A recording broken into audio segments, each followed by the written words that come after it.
कहानीकार सुधांशु राय, जो कि हॉरर, डिटेक्टिव और साई-फाई कहानियों के लिए जाने जाते हैं, उनकी अगली फिल्म बैदा का ट्रेलर आ चुका है, जो ऑलरेडी YouTube पर ट्रेंड हो रहा है। लोगों का कहना है इसमें उन्हें तुम्बाड़, ब्रह्मयुगम, स्ट्रेंजर थिंग्स और डार्क जैसी जबरदस्त फिल्मों और वेब सीरीज की झलक दिखती है। आइए हम भी कुछ झलकें देखते हैं। अगर उसने एक अलग डायमेंशन यानी कि एक नई दुनिया बनाई है तो उसमें इलेक्ट्रोमैग्नेटिक फील्ड्स भी क्रिएट किए होंगे।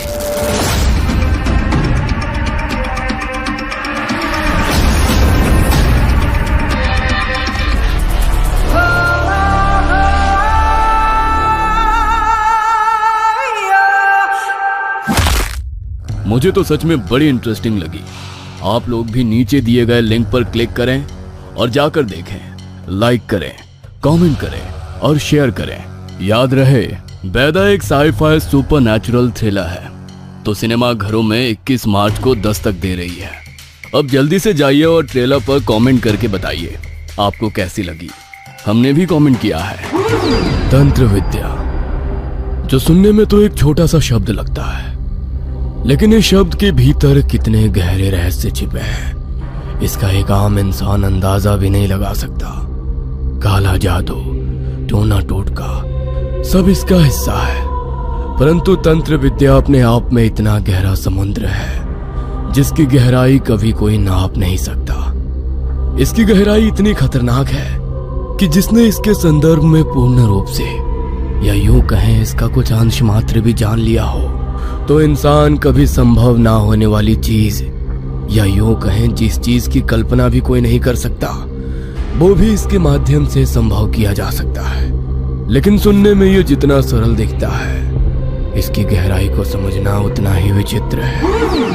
मोहिनी, एक 23 वर्षीय लड़की, बेहद खूबसूरत, लंबे काले घने बाल, जो एक बार उसे देख ले तो उसकी खूबसूरती का कायल हो जाए, लेकिन जब कोई उसका पूर्ण रूप देख ले तो उसे दुत्कार दे। भगवान ने मोहिनी को इतना सुंदर रूप तो दिया था, लेकिन शरीर से वो विकलांग थी। बचपन में हुए एक एक्सीडेंट ने उसे शरीर से अपाहिज बना दिया। वो बचपन में अपनी उम्र के बच्चों को खेलते, भागते, दौड़ते देखती तो उसका मन अंदर ही अंदर की चोट उठता। उसकी जिंदगी अब उसकी व्हीलचेयर पर सिमट कर रह चुकी थी।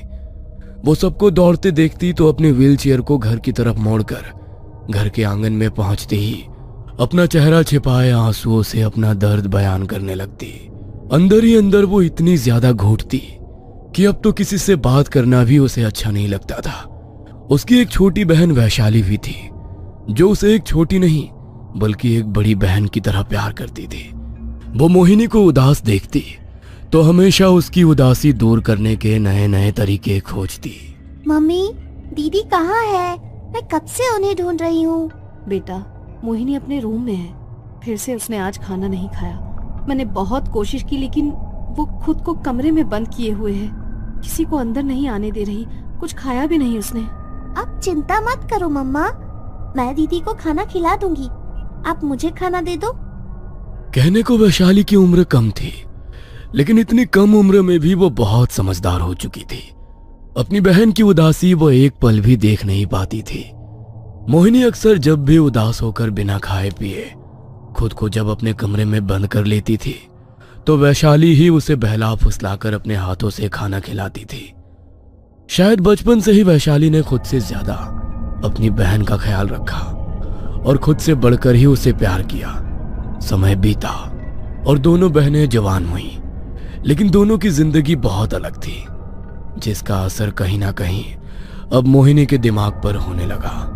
धीरे धीरे अपनी बहन की चिंता और प्यार उसे कांटे की तरह चुभने लगा।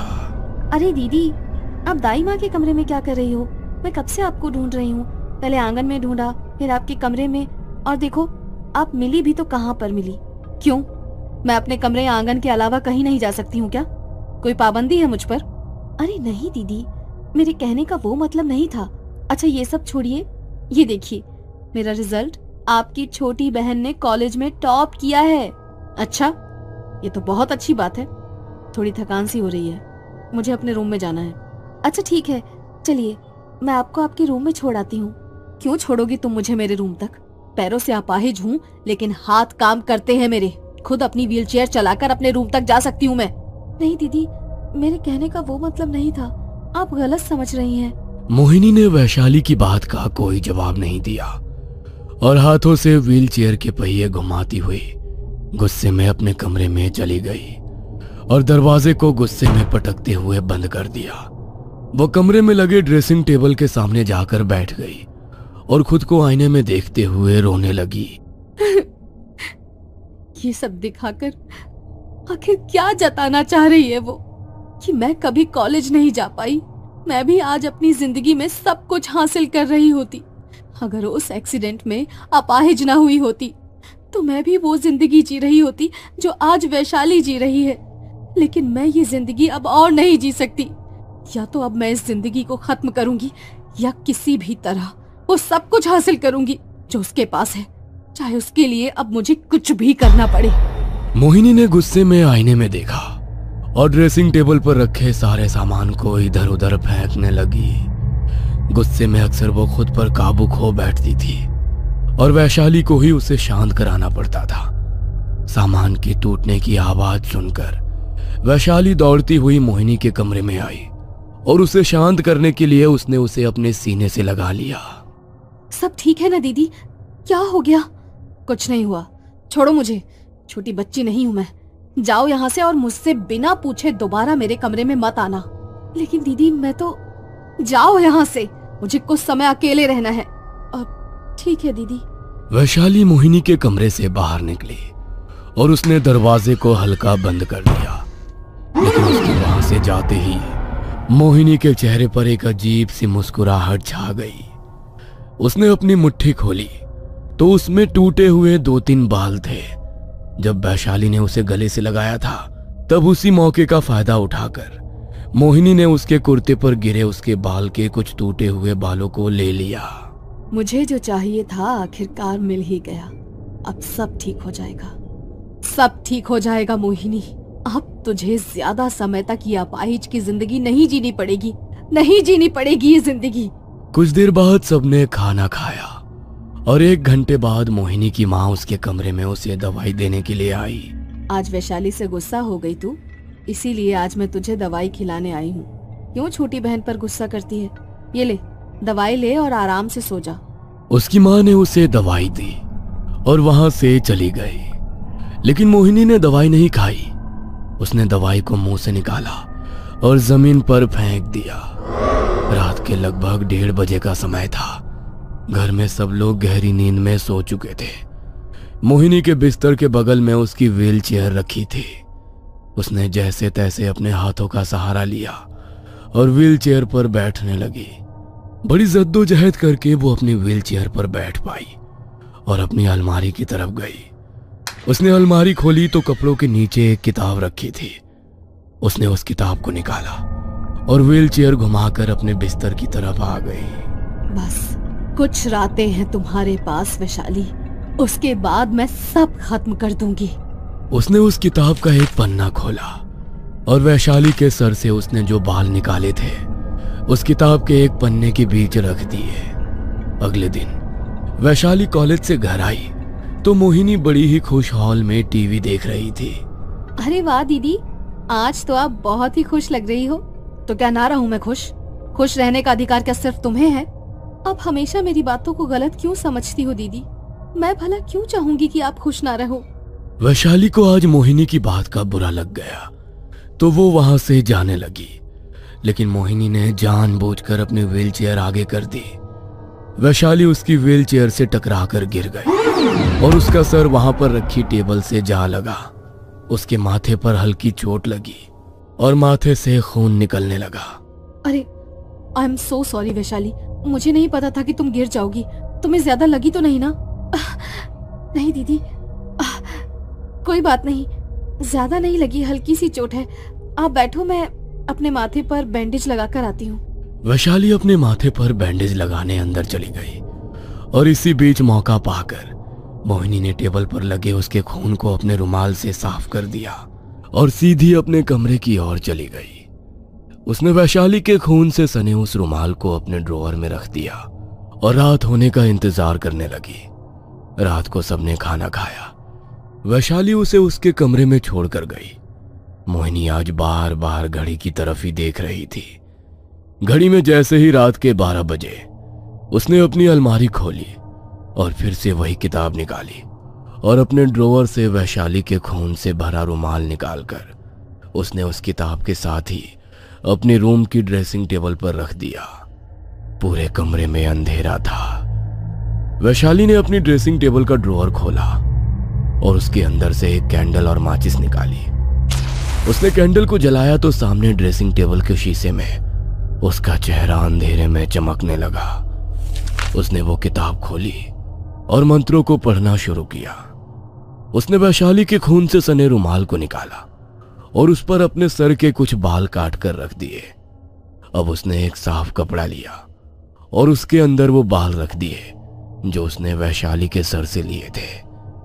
उसने अपनी उंगली पर ब्लेड से एक कट लगाया और कपड़े पर रखे वैशाली के बालों पर अपने खून की कुछ बूंदें टपका दी।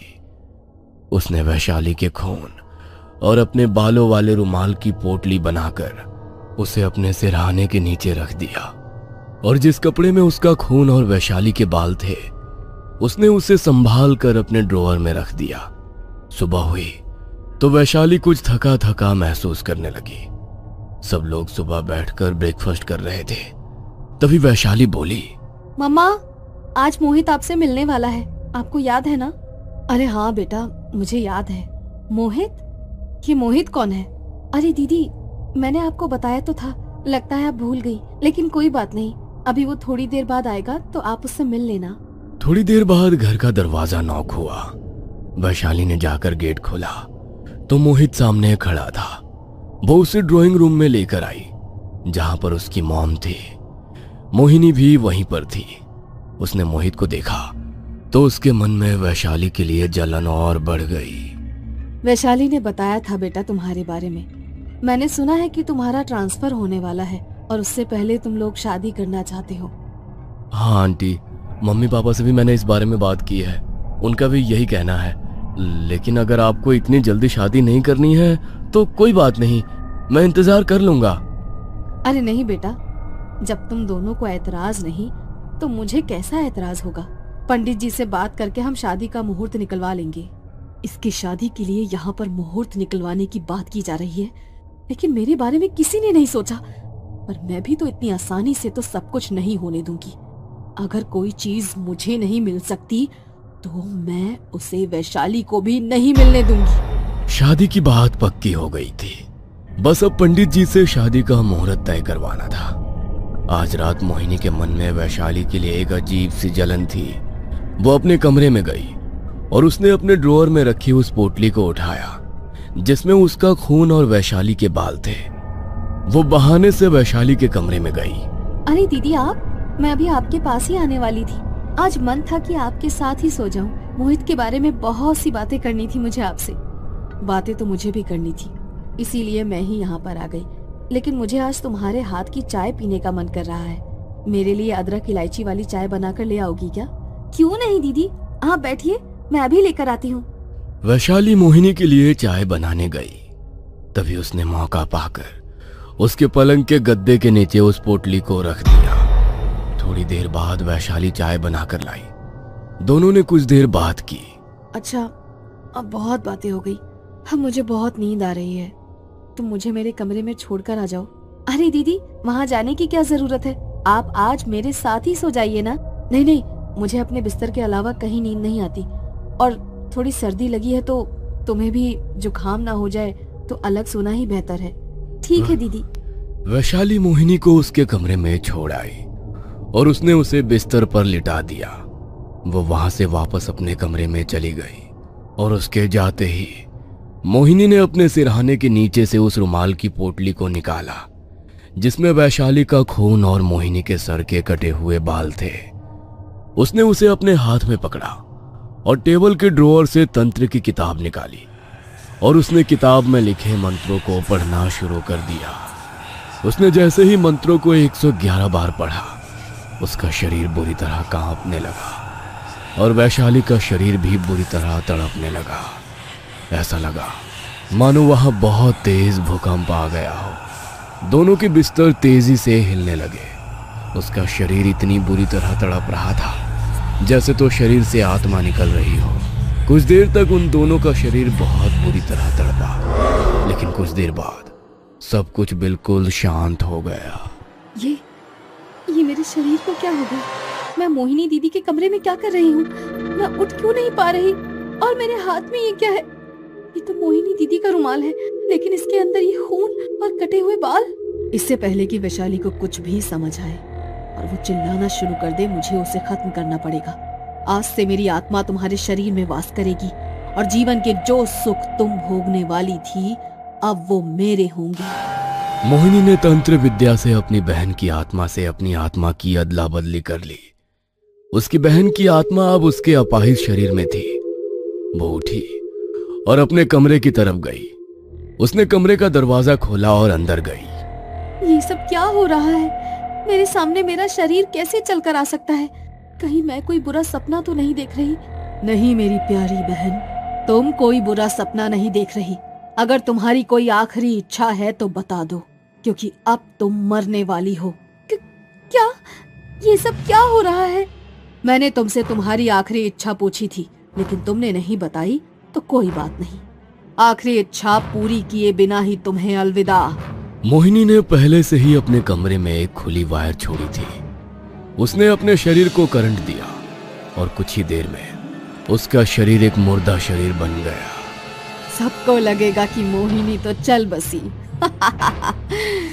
कभी कोई समझ नहीं पाएगा कि मोहिनी तो जिंदा है और जो मर गई है वो वैशाली है। ये आत्मा और आत्मा का खेल खेलने में बहुत मजा आएगा। उसने अपने मृत शरीर के हाथ से वो रुमाल की पोटली ली और वैशाली के कमरे में चली गई। वैशाली के कमरे में जाकर आज उसी के रूप में वो आराम से सो गई। सुबह जब उसकी मां मोहिनी के कमरे में उसे उठाने गई तो उसकी चीख निकल गई। मोहिनी के चल बसने की खबर ने उन्हें बुरी तरह झकझोर कर रख दिया। मोहिनी के शरीर का अंतिम संस्कार किया गया। पंडित जी ने उसकी अस्थियों को उन्हें दे दिया। आप इन अस्थियों को मुझे दे दो माँ, मैं गंगा जी जाकर इन्हें खुद प्रवाहित करके आऊंगी। वैशाली ने मोहिनी की अस्थियों को अपनी मां से ले लिया, लेकिन उसने उन्हें गंगा जी में प्रवाहित नहीं किया, बल्कि वैशाली के कमरे की अलमारी के पीछे संभाल कर रख दिया। तेरी अस्थियों को प्रवाहित कर दिया तो तुझे मुक्ति मिल जाएगी, लेकिन मैं तो तुझे अपनी कैद में रखना चाहती हूँ। तेरी मुक्ति मैं कभी नहीं होने दूंगी, मेरी प्यारी बहन वैशाली। सबको लगता है कि मोहिनी चल बसी है, लेकिन वैशाली के शरीर में रहकर मोहिनी अपनी हर इच्छा पूरी कर रही थी। और आज तो उसकी सबसे बड़ी इच्छा पूरी होने वाली थी। वो थी उसकी शादी की इच्छा। मोहित को लग रहा था कि वो अपने कॉलेज के प्यार वैशाली से शादी कर रहा है, पर ये तो सिर्फ शरीर वैशाली का है, मगर आत्मा मोहिनी की। उन दोनों की शादी हुई और शादी को कुछ समय बीता। पता नहीं वैशाली, लेकिन जब से हमारी शादी हुई है तब से तुम बहुत बदली बदली सी लग रही हो। तुम्हारा बात करने का तरीका, तुम्हारा बिहेवियर बिल्कुल तुम्हारी बहन की तरह हो गया है। बहन का मतलब मोहिनी दीदी की तरह?